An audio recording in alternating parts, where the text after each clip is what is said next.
Hi mga friends! So, nandito tayo ngayon sa Samta, somewhere here in Jisan.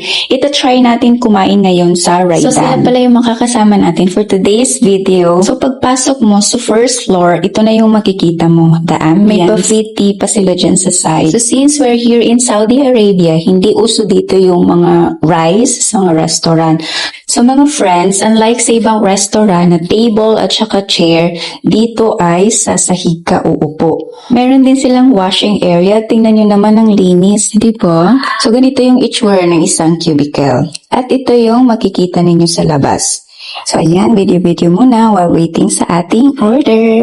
And finally, dumating na rin yung order namin. Ang tawag nga dito ay shawaya. At sa sobrang sarap, guys, napa-order pa talaga kami ng isa pa. Kasi nga na-short kami. Oh, ayan, diba? Simot, sarap talaga.